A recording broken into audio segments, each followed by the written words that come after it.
John S. Sports Channel again, back with a review, and this time it's Championship Week 12 review.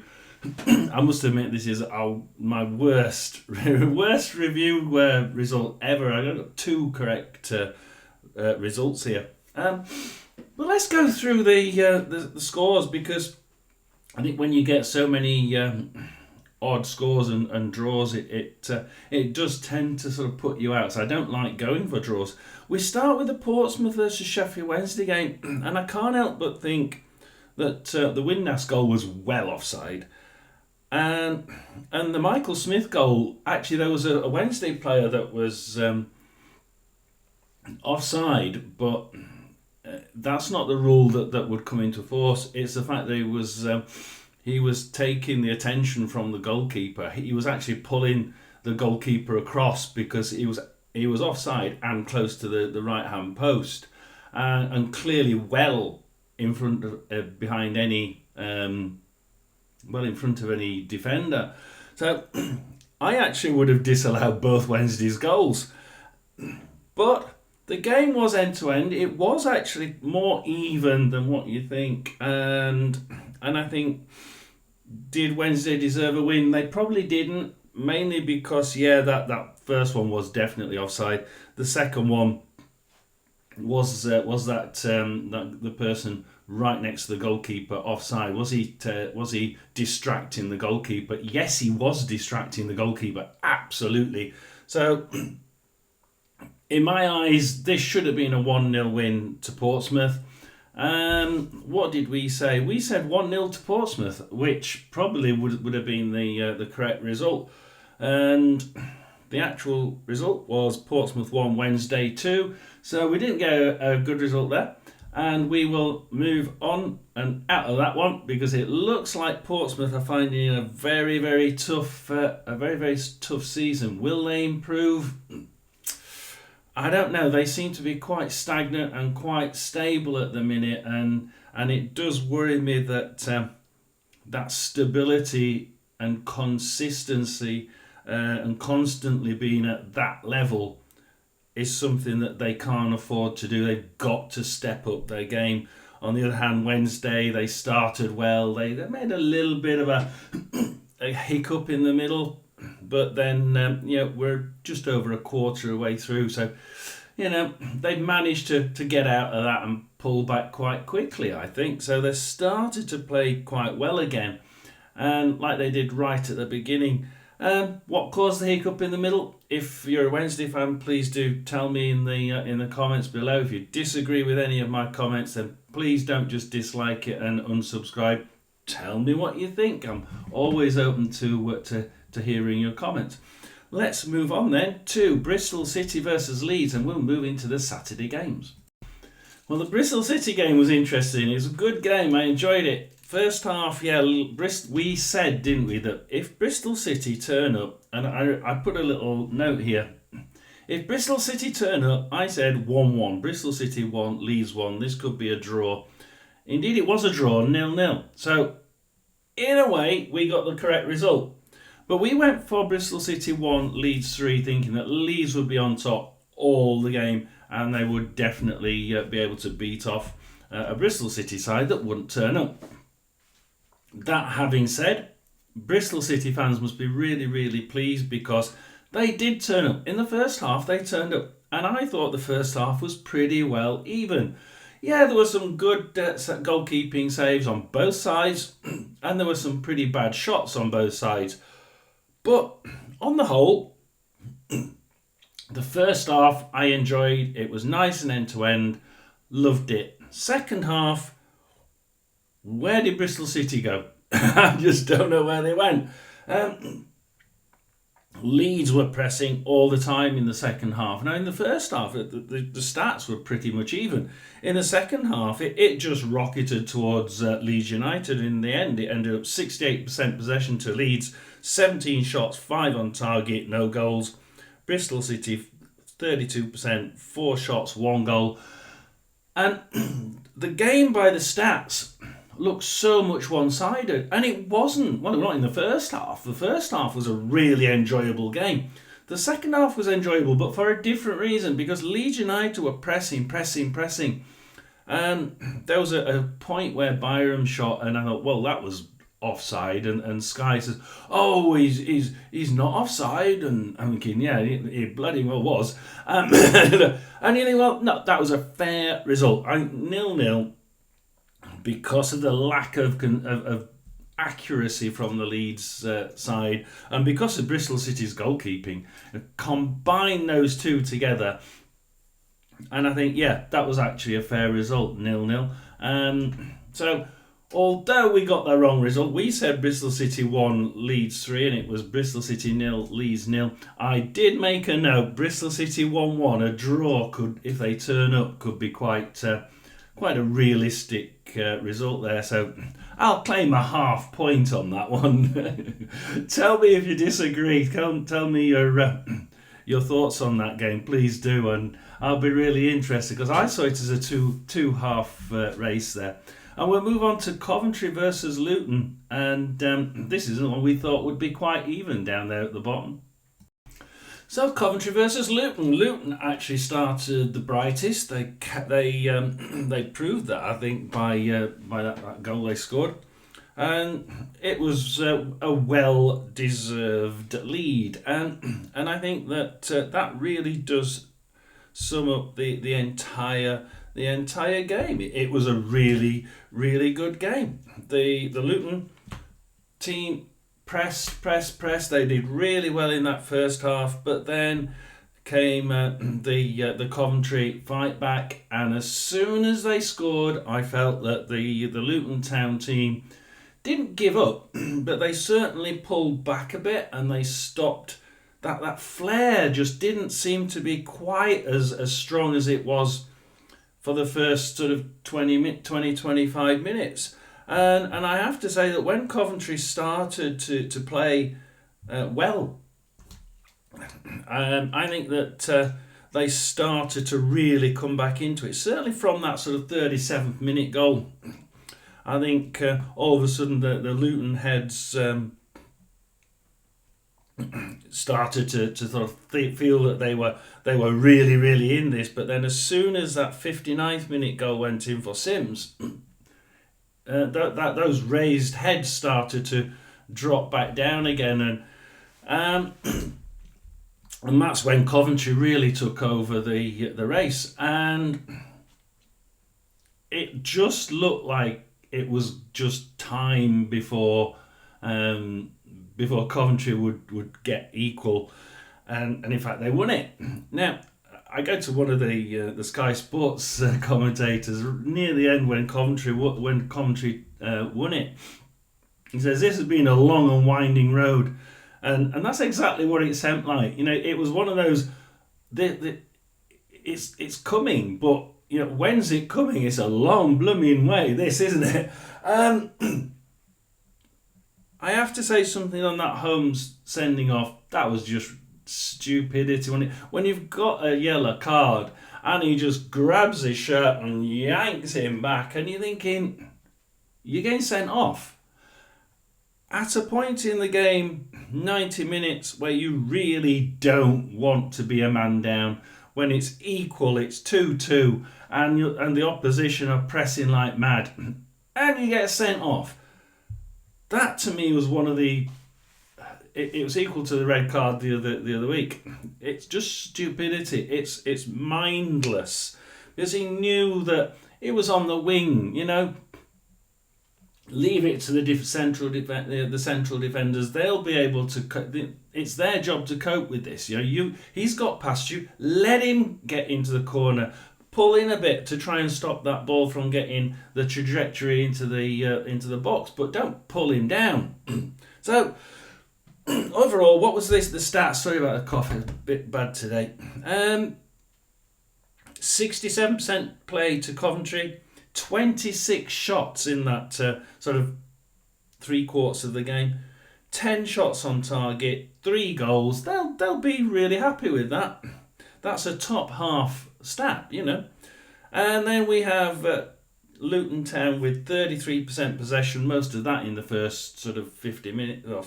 It's probably the first 50 minutes. Um, 9 shots, 5 on target. I think late in the first half, when it all started to change towards Coventry, probably after that 37th minute goal by Adebayo, that's when Coventry started to gently come back into it, and just as Luton's head started to raise and think, yeah, we can win this one, Coventry started raising as well at the same time, but they raised the level of the bar just a little bit more. Did they deserve the win? Absolutely. I want to actually go to the positions now, because now you've got Coventry in 18th on 12 points. You've got Luton in 22nd on 11 points. But one win would take them to 3 more points, would take them to 14th. And you think, I said this before, that bottom half is going to be so bloody flat, and it's looking like it's going to be that flat, that any team at all in that bottom half could be in for the drop all the way through to probably 4 or 5 games from the end. It's going to be a humdinger of the year, I feel, for that. For the Championship. So, what did we say? We said 1-1, based on the fact that they were so close at the bottom. I couldn't really split them. There were a few of you saying 1-1 as well. Did any of you say 3-2? No. There's a few of you that said 2-2. Somebody said 1-0 to Luton, so you're probably the closest. I'll give you the gold star today. And put your comments in, as I say, down below. See, what did you think of it? Did you think it was a sort of two-thirds split of the game? We move on to Watford-Blackburn. So, Watford-Blackburn, and we thought this one would be quite even. I'm in 9th position versus 6th position at the time. And, they're both pretty similar, playing pretty similar at the minute. And I just couldn't quite split them. And most of you couldn't split them either. So I went with the majority here, and I got it wrong. We went 1-1. And I got loads of 1-1s in there. 3-2 to Watford, 1-0 to Watford. Now, someone said 1-0 to Watford, so you get a gold star, definitely, because you got the score right. Blackburn, how unlucky were they? There were times when, the ping pong ball where it hit the bar, it hit the post, and you're thinking, hell, how's it not gone in? It hit the bar and went down, and the goal replay just showed it halfway covering the line. And you're thinking, how unlucky were Blackburn not to be in the lead. And I think it happened again at the other end a couple of times, where open net and they just miss it. And you think, Blackburn were just so unlucky. Watford, though, they stayed diligent, they stayed solid. They did deserve it. That was a handball. I question whether when you have your arms out like that and you're sort of jumping, you jump with your arms up. Is it unnatural? Sky said it was unnatural.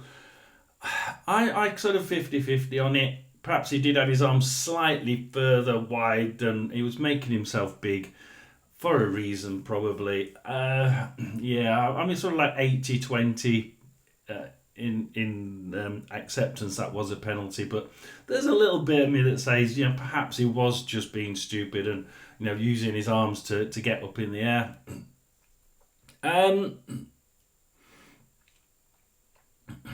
1-0 in the end, the Kayembe penalty. I'd probably say that was, on the whole, because of the way Watford ran that line and just made sure it was as stable as they could. I would probably say it was about, on the balance of things, it was probably the right result. But Blackburn there can certainly come, they can come away feeling a little bit hard done by, because, there was a couple of times there, probably 3 times there, where you really needed to get that ball in the net. Um, 47% possession to Watford, 10 shots, 1 on goal, 1 goal. Blackburn, 54% possession. You see, they were ahead slightly on possession. 12 shots, ahead on shots. 2 on target, no goals at the end of the day. Yeah, that penalty made the difference. And on the balance of things, I think it was probably about fair. But Blackburn, yeah, you may be feeling a little bit hard done by there. We said Watford 1, Blackburn 1. It was Watford 1, Blackburn 0.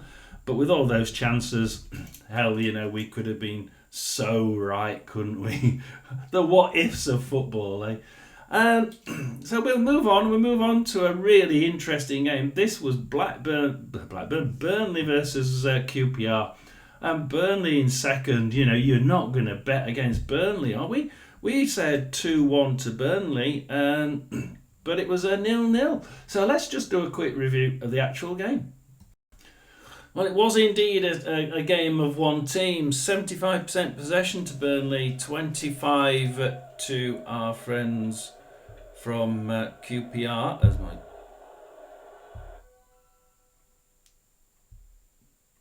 tablet decides to play up there, carrying on playing the video of the game. 22 shots to Burnley, 4 on target, none in the goal. QPR, 2 shots, none on target, but the crossbar did deflect at least one of those. Now I want to just touch on the game a little bit more in detail, because this was one of those comments. It could have been valid of one of those comments from Coventry that Sky made of along a winding road, because Burnley did look like eventually they'd get a shot on target in the net, because 22 shots and only 4 on target is pretty dismal, isn't it? Now, especially for a side coming from the Premier League. The final ball just wasn't there. But why wasn't it there? And if you look at it from a neutral's point of view, watch QPR and how their gameplay actually came out. On the whole, they made Burnley shoot from distance. They were pulled forward just enough so that when Burnley came down, even on a break, they had to shoot from distance. And on the times when they couldn't, a free kick or a corner, every one of the QPR players were in the box. It was just crowded out. There was no way on God's earth that Burnley was going to get a shot through at head height or below. So it was going to take a damn good shot curling above head height to be able to get that on target, let alone in the net. So their game plan worked. And if that was their game plan, it was a brilliant game plan. Burnley shot from outside the box. When they tried to get in corners and try and get it into the net, there was often a game of ping pong ball. Now, ping pong ball, occasionally it pings in the wrong way and goes in the net without people even realising it's travelling there. But for QPR, it worked. Make sure everybody's in the net. Make sure that you make it as difficult for this really good team to get it on target in the net without it hitting several different defenders on the way, or several different players on the way. Worked brilliantly. I thought QPR really, really worked hard. They only had 25% of play, remember. So it was constantly trying to reduce the risk of Burnley getting a really easy shot on goal. And if you look at the stats, one clear-cut chance for Burnley, and that was it. And you think, yeah, QPR, you did absolutely brilliantly. That was a game plan that I really enjoyed watching, because Burnley were so much. I was going to say better, but they weren't better, because QPR were better in their own way. QPR were better because they had a game plan and they made sure they stuck to it, and it worked absolutely brilliantly. As far as possessions concerned, Burnley were the better side. Yeah, the crowd were behind them, they did well, they were second in the league, They did exactly what you expected of them. 22 shots, 4 on target. Why? Because of QPR's game plan. Did they deserve a 0-0 draw? Absolutely. I mean, they could have won it when it hit the bar. You know, their one shot on. I think they call that off target. Actually, one of their shots off target that hit the crossbar, bounced off. You know, you're thinking, wow, that could have been 1-0, and they could have come away with a win, for heaven's sake. But on the day, we said 2-1 to Burnley. A fair few of you, well, all of you saying Burnley 2-1, 2-0, 2-0, 3-0, 3-0. It wasn't. It was actually Burnley 0, QPR 0. So we all got that one wrong. I would please put your comments in there for next week, the week after, or put your comments in for the FA Cup as well, and we'll be doing one on that. And we move on to Derby versus Hull. Now I remember being in the listen along and we kept going into this Derby Hull game, and I called it dull. D from Derby, ULL from Hull. This to me was a dull game. As a neutral, not one to watch. The shots occasionally from outside the box. Now, the stats don't really show it for me because it looked dull. I didn't see any real shooting opportunities of any decency. But Derby, 42% possession, 14 shots from somewhere, 3 on target. Hull City, 58% possession, 11 shots, 5 on target. And you think, 25 shots in that game, I really cannot see where they came from. Obviously, I wasn't at the game. I was watching bits of it on my watch along, but it was very, very dull to me, and there wasn't a great deal of excitement. I would have been thinking these two were in the bottom 6, just flailing at the ball and trying to get something somewhere in the box to try and get a shot from. This wasn't the Derby that I've seen in previous weeks. Did they deserve a draw? I think it definitely did deserve a draw. There was a point that I do want to just make a good point around, and this is the Hull City player that got in the box just before their 57th minute goal. He entered if you're looking at the goal, he entered on the left side, right by the corner of the box, and the Derby player clipped his feet inside the box, and it was a clear, I don't want you to go any further. The Hull City player could have got a penalty, could have just dropped down on the floor, penalty, that's great. But he decided to continue because there was almost an open net at an angle, and he shot, and it was saved, and it was a dismal effort. But the guy could have gone on the floor, and it would have been a penalty, clear-cut penalty. And he didn't. And great. I love players like that. The ones like Rodham's Hugill would have dropped on the floor like a sack of spuds. I love players that decide that no, it was a tap. He hasn't made me fall over. It's not. I can still carry on and try and put it in the net. There's a nice empty net, nearish empty net there. I can shoot for that. I love players like that. So well done, Hull City. Well done, the player who decided to stay on his feet when it was 0-0, and he could have so easily got a penalty. Hull City fans, you should be proud of having players like that, because I know as a Rotherham fan, we look at Hugill and think, oh no, he's going to start dropping on the floor again. And you think, oh God, is he really? You should be proud of him. It was a good performance by him on that particular instance, and be proud of him. Hull City, I think you slightly had the edge for me. I think you just had that little bit more class, but you just couldn't quite finish it off with class in the end. It was quite an open play. People were being given lots of space there, and I think that either team could have really grabbed hold of that extra space and used it a little bit more. Derby County, on the other hand, not quite as exciting as they have been over the past few weeks. They've actually played some really good, exciting football, and there's been some classy moments, I think. Just wasn't there for me. Hopefully both teams will go on to just pick it up a little bit, because where are they at minute? Because it's very much a mid-table performance for me, that. Derby are in 12th on 15 points, and Hull City are in 15th on 14 points. Yeah, very much a mid-table performance. I'll stick with what I said in the watch along. That was to me, as a neutral, a bit of a dull game. We said that Hull City would just about have the edge. I actually played my joker on this one. I said Hull City would win 2-1, so I said Derby 1, Hull 2.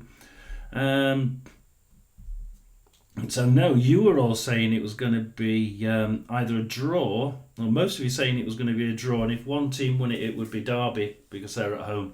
I went the opposite way and said Hull.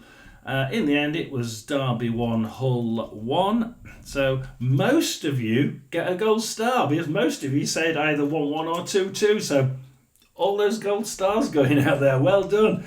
Give me your thoughts on it. Did you think it was a dull game? Give me a comment. Plymouth Preston, a game of two halves or what? Preston well on top for the first half, and probably well on top just now. I think they were valid 3-0 leaders, I think, on 48 minutes. But what happened? Because let's look at the first goal. The first two goals, Plymouth's defence just seemed to stand there like statues, and it's like, oh, let's play statues. I'm not moving, and bang bang in the net. And the second one was almost the same. They're sort of just wandering around, and it's no tackle. Do what QPR did and pack the box. Make it so they can only shoot from far outside the box. But no, they wandered around in positions that made it easy for Preston to have a close-knit shot, or a really good, decent long-distance shot with very few people in the way. So until that 48th minute, Plymouth weren't in it. I don't think Plymouth were in it at all. But then all of a sudden they got the pecker up, and they started to play pretty decent football, and it was pretty good, one-touch football. I loved that, and it went from a one-sided game one way to a one-sided game the other, with instances where Preston just said, no, we're not going to give in to this. We're going to keep going. And I think if anybody really deserved to win it, I would probably say Preston deserved to just edge it, because in the first half they were in the lead. They were well in the lead. Just after the first half, they were probably well in front for a good 50 minutes. And then the other 40, they weren't out of it. They were still in there, just not as greatly as they were before. So Preston definitely improving, definitely getting better. The guy from Preston who I think disliked me and then disappeared and unsubscribed. Sorry about that. I do think that Preston have been playing awful, but today, or that day, Saturday, they played really well.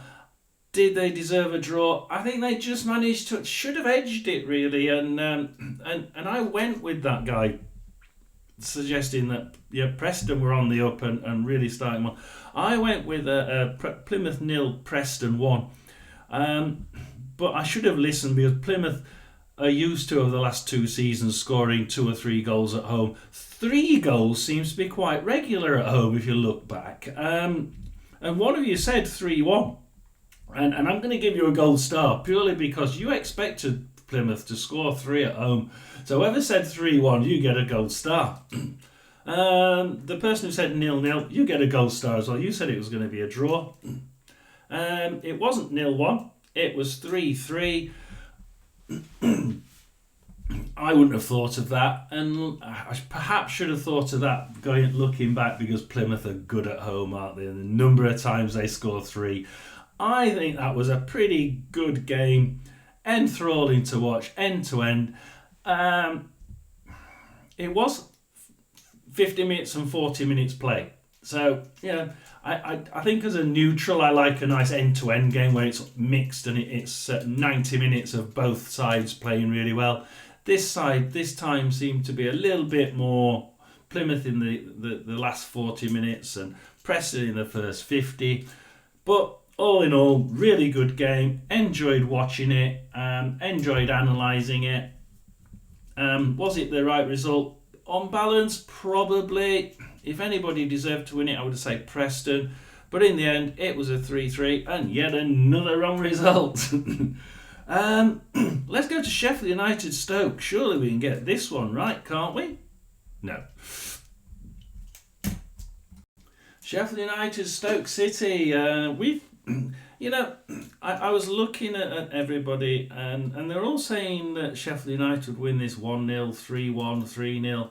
And there's one person who said 1-1. I thought, well, yeah, actually, Stoke City can score, and they have the ability of having a really good defence. But yeah, our ex-goalie there tends to make one or two howlers. And I met up with a Stoke City fan on holiday, and he says, no, that goalie you sold us, he can make some really howling mistakes, and he has. I've seen him roll the ball out to an attacker in one of the recent games, and what the hell's he doing? And he managed to save it on that occasion, but he does some really silly things for Stoke City for some strange reason. And this game was far from what I thought it would be. I thought it would be a nice, even game with Stoke City probably doing something like the QPR did, like pack the box. And they did try to do it. Didn't quite work out, did it, though? Because Sheffield United didn't come away with a 1-1 draw. They came away with a 2-0 win. So it's Sheffield United 2, Stoke City 0. A lot of you are getting it the right way round. I don't think I've got anybody with a 2-0. It was like 3-0, 1-0 or 3-1. So well done the ones that said Sheffield United would win. You did. Even more if you said that Stoke wouldn't score. I have to go to that second goal. The defender cocked it up in the first place, and then Stoke City's goalkeeping error. I mean, it went straight past him, straight through him with the looks of it. That should have been saved. On the whole, though, Sheffield United deserved that. 58% possession, 19 shots, 6 on target, 2 goals. Yeah, probably good, pretty good for the top half there. Probably also top 6, 7 set of stats there. Stoke City, 42% possession, 7 shots, 3 on target. Yeah, they would have hoped to have got one of those in the net, but they didn't. I think on the whole, 2-0 was probably the right score. Stoke City, are they going in the right direction? You know, I think their position is not showing where they are tactically and technically. I mean, I look down there at who's around them, and you've got Coventry City. They're in 19th with Coventry City in 18th, and Cardiff in 20th. They're also on the same points as Plymouth, but you start to worry that they're in that area just 1 point above 22nd, and yet they're not playing like a 22nd place team. So, in fact, they're not playing like a 19th position team. So, what's going on? And it's the sheer fact that there's so little between most of these clubs in the middle and bottom of the league. There's probably 2/3 of that division that could easily beat each other. You've got QPR in 23rd. Based on that performance against Burnley, they can beat quite a chunk of those teams in the bottom 2/3. And that's the issue here. It's so level. So we came away we said 1-1. It was 2-0 to Sheffield United. I'll accept that as a loss, and we'll move on to Sunderland versus Oxford. Now, Oxford can defend pretty well usually, and they're pretty good at not letting their heads drop and carrying on attacking. And yet we seem to get... we did believe that Sunderland at home would have that extra advantage. They've got an extra man, haven't they, from the crowd alone. And we expected Sunderland to be in charge of this game. We said 2-1. A lot of there were a few of you saying 2-1. Everybody, in fact, went with the Sunderland win. And it was just a case of which one was I going to choose. Well done to those that said 2-0. There was a couple of you that said 2-0. You get gold stars. Oh man, you know, a lot of gold stars today, aren't I? But we said Sunderland. I said Sunderland 2, Oxford 1. A couple of you did as well. It was actually Sunderland 2, Oxford 0. Now, certainly for the first half, what I realised was that whenever Sunderland attacked, Oxford kept that back line in formation. You could, in fact, when the first goal went in, you could see the formation from the camera. You could see going backwards. The Oxford formation was absolutely intact, perfectly spaced out players. But nobody was actually doing the job of defending. They were just keeping formation and making sure they got the line there to try and make sure, we'll get them offside. It just didn't work. And they didn't change it until the second half. And I just sort of I was a little bit aghast at why they weren't trying to close players down more. When you look at it, they were keeping him in formation. Which, if that's the way the boss is going to play it, then fine. But it didn't work here. You've got to remember you're at the Stadium of Light, and it's as noisy as hell. And they make sure they get the extra man, and they made it pay. 64% possession to Sunderland, 13 shots, 6 on target, 2 in the net.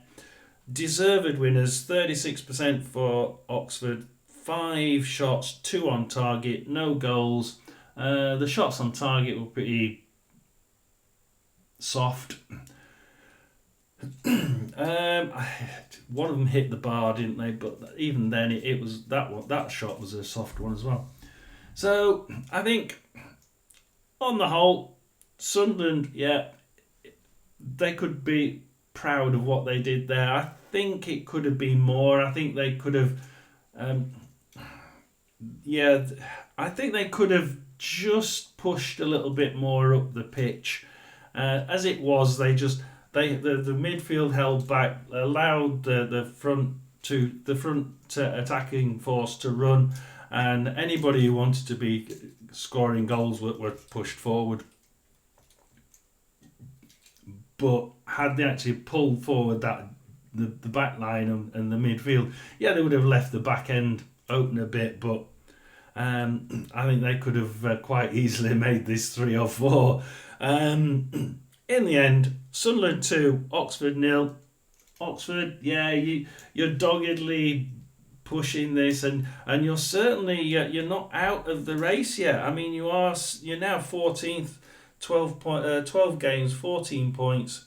However, you look at it and you think you're only 2 points away from 21st place, and like I say, you're 4 points away from Norwich in 8th. So as flat as hell, isn't it? So keep on in there, keep on doggedly doing that what is usually a good defensive line, and I think you've got a good team there. It's just a case of trying to keep on with this, certainly with this idea that never say die.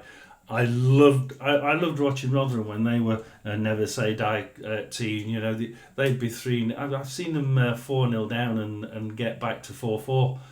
And it's a brilliant game, isn't it, when you get teams like that? And Oxford have got that team, so it's certainly not something to be to not think about. Oxford, you did reasonably well at a very intimidating venue. So Sunderland 2, Oxford 1, and we move on to Swansea versus Millwall. Sunderland 2, Oxford 0. Did I say 2-1? That's what I expected it to be. Sunderland 2, Oxford 0, and we move on to Swansea versus Millwall. Now, Swansea versus Millwall game is an interesting game.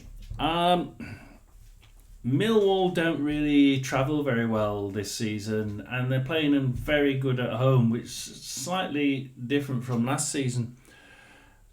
And we see Swansea 0, Millwall 1 West. Millwall actually played. It was one of those dogged and determined performances. 72% possession to Swansea. That does sort of match what happened. Swansea were always on the attack. They're always doing sort of. I wouldn't say they were long shots, but they weren't sort of close range shots.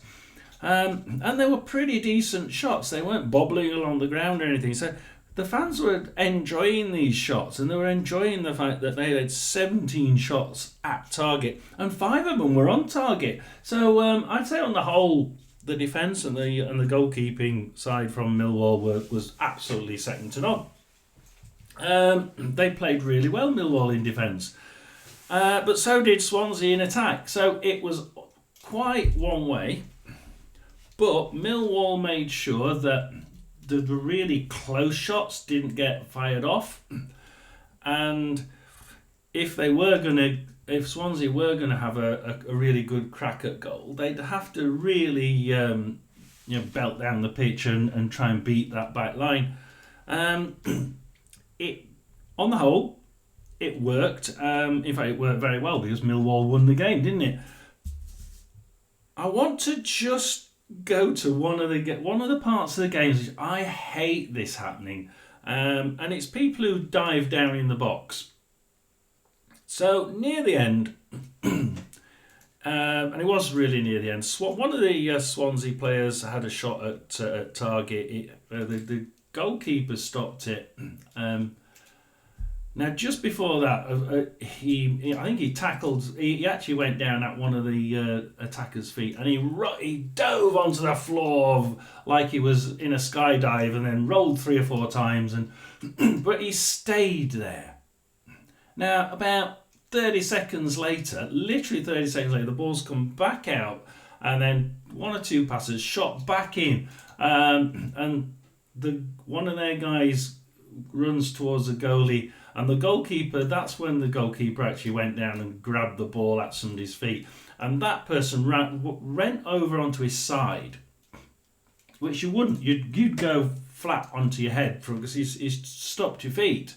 But he didn't. He somehow went onto his side and rolled about 7, 8, 9 times on doing a roly-poly. You haven't got that momentum. That was done on purpose to make it look a bad challenge.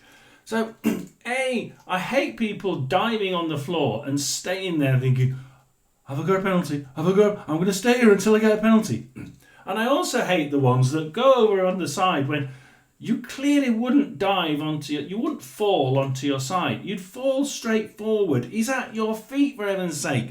He's turned on purpose and rolled 6, 7, 8 times on the ground. No! Stop it! It's taking the game into disrepute. You should be getting a yellow card for it. Both those Swansea players should have got yellow cards for taking the game into disrepute. I hate players who do that. And this is why I said well done to the player earlier for actually staying put, because he could have got a penalty for a quick nip at the heels, and the guy didn't score. But, please stop it. And I don't think the fans enjoy it either. I think the fans, so we've got one, and the fans don't like it when he just drops on the floor and stays there. So I'm pretty certain most of the fans don't like the fact that they do it. If they get a goal from it or a penalty from it, obviously we don't complain because we're 1-0 up, or we get a goal back. But it's, on the whole, it's not a good practice. And on the whole, I think fans just want a decent game of football where everything's fair. I think this was a fair result. I really do. I think Millwall stuck at it. I think they showed determination, dogged determination. They didn't have the ball that often, but when they did, they just managed on occasion to make a really good push forward. And yeah, they made the most of their two shots and one went in the net. So I think for various reasons, I think that was a fair result. Swansea, I'm sure they will be thinking that they should have done more with that. Let's have a quick look at the table. Swansea in 17th, again one of those teams on 13, which could go either way. Within one win takes you into the sort of challenging for the top six, and a defeat could get you challenging for the bottom three. So they're in that sort of position, and believe you me, you've got them in 17th. Millwall are in 10th, and you'd think there would be miles between them. There's only 3 points between them. One win between them. One's in 10th and one's in 17th, for God's sake. I think Millwall, if they can just keep this dogged determination going and keep their home form as good as it is, and just start getting one or two of these away points or 3 points, there's no reason why they can't slide into this sort of 5th, 6th slot. I think 6th certainly will be open. I've got a feeling 6th slot will be open quite late, probably up until about Easter, without going out of range of a lot of people, a lot of teams. Let's see if that's true. Tell me what you think. How long will that 6th slot be open to a huge number of teams, and it be so level in this division? I think it's going to be quite late. I'd love to hear what you think. Put it in the comments down below. So that was Millwall away at Swansea. We said, I said 1-0. I copied more about half of you by saying Swansea 1, Millwall 0. It was Swansea 0, Millwall 1. And I can't actually see anybody who chose Millwall. So I don't hand any stars out on that one.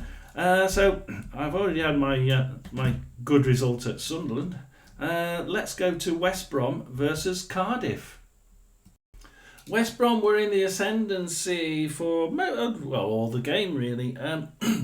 They were doggedly attacking again, but there were several times when I saw West Brom players taking 2 or 3 hesitant steps with the ball, just to can we just sort of move a little bit to the left or a little bit to the right before shooting. And so many times you just wanted the ball to land at the feet and hit the damn thing. And there was just too much hesitancy in the strike force for me. There were times when they did do exactly that and pull off some really good saves or hit the bar, and you're thinking, yeah, they could have won this quite easily. And had they actually had the nous to actually hit the ball first time, I think this could have been 2 or 3-0. But they didn't, and that's what was disappointing for me from a West Brom side that really ran this game quite ragged. 64% possession, 19 shots, 4 on target. Which again, 4 on target from 19 is not a great quantity, especially when you're taking 2 or 3 extra steps to get that shot off. If you're going to take 2 or 3 extra steps, at least get it on target. And you've been paid enough to be able to do that. Before somebody says, well, can you do it? No, but they're being paid to do it. That's what their job is. If you're going to get it at your feet, strike first time is the better option, because you've got the element of surprise. Take 2 or 3 shots, the defenders can come in on you. And that's the other thing I want to say. A lot of the time when West Brom went in there, Cardiff, I saw several times where Cardiff put 3 men on the person with the ball, bang, and you could see them all nicely spaced out, guarding the goal, 3 people, and then they pass it to the other side, 3 people, boom, and as soon as they passed the ball out, they dispersed like lightning. Cardiff's defence did really well in that sense. They made sure the person with the ball was always surrounded by players, and making sure that they made it as difficult for them as possible to just lay off a shot. And most of the time it worked wonders. Like I say, once or twice the West Brom player had it at his feet instantly, took 2 or 3 steps, and all of a sudden, bang, 3 defenders around him. He had to get it off first time, because the game plan of Cardiff to put defenders around you meant if you don't, you get 3 defenders around you, and they make it difficult for you. And that's what happened. So, in the end, it was West Brom 0, Cardiff 0.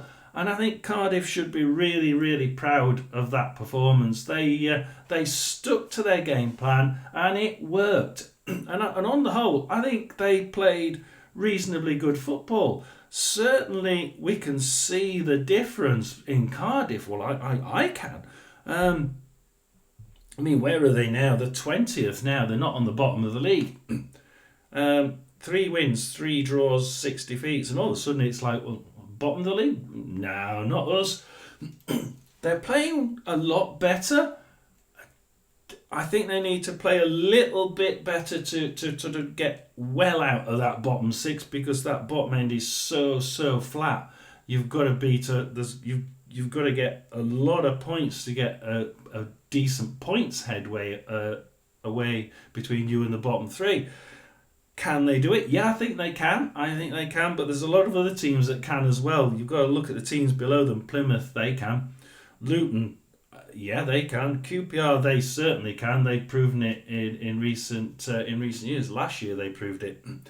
Portsmouth, I think they were very unlucky in the first 3 games, weren't they? If you look at the teams they played on the opening 3 games, they just got handed a dreadful set of games, and it showed in their confidence, I think. They are getting better, but can they? Well, I think they can, but it's going to take a little bit of time, and they might do a Sheffield Wednesday and wait until Christmas before they start taking off. But they certainly can, especially with it being so level at the bottom. Portsmouth at 8 points, 4 points away from Coventry in 18th. So you can see how level it is, even at the minute. But they don't want to be letting it too long, do they? So Cardiff, yeah, just stick to the game plan like you have done on Saturday, and I don't think you'll be too far away from a sort of mid or higher bottom half position at least. Could you improve and zoom up? Yeah, absolutely. It's flat enough to do. Certainly is.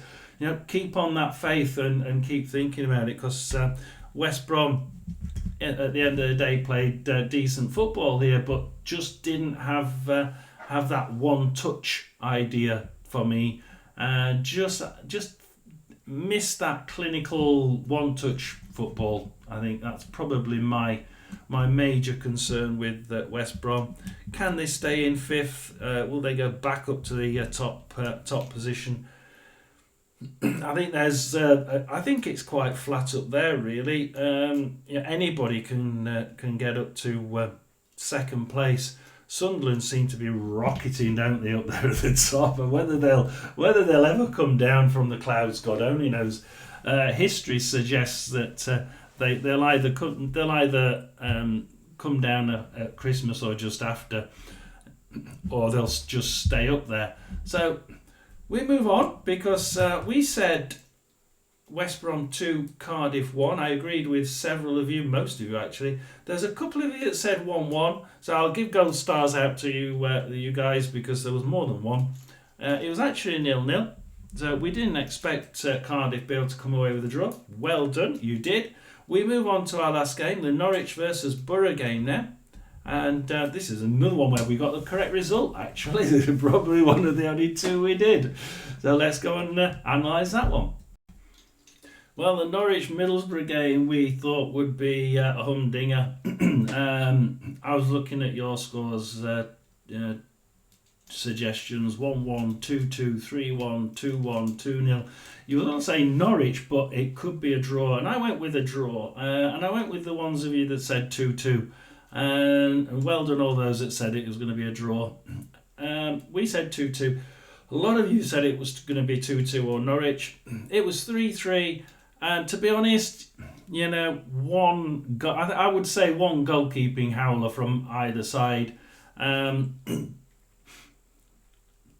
You know, should never sneak in when the goalkeeper's at the post, crouch down, and you know it goes past him, and you think you should be watching the ball, you know, not watching the gaps that you've created that you're trying to block. But it's very easy for us to say that, you know, in the heat of the game where you've got a microsecond to think. It's not as easy as we fans think, is it? So, but I would still say there were one goal each there where the goalkeeper should really be doing a little bit better than that. Trying to defend that near side post is one of the things they get taught to try and improve. So 3-3, yeah, I'd say that was a fair result. I for one think that was a very light penalty. I don't think that it was a penalty. I know some of you are going to disagree. If you do, put it in the comments and tell me how you saw it. But I think that was a very, very light. It went down a little bit too easy for me. Light touch, goes down far too quickly, far too like a sack of spuds in the area. Penalty itself was very poorly taken. It was just basically hoping that the goalie went the opposite way. There was not enough power to it. It was just placed somewhere in that half of the goal where if he goes the other way, I've scored. If he doesn't, if he goes the right way, he's going to save it. 50% chance of him saving it, basically.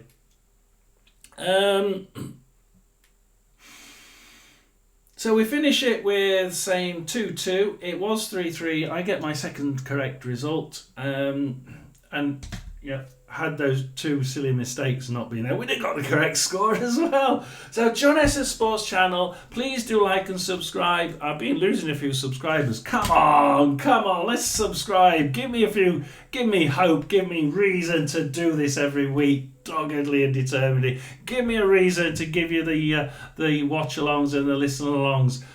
Like, subscribe, click that thumbs up, click the bell. There'll be more of this as long as you do. Thank you. John S's Sports Channel, over and out.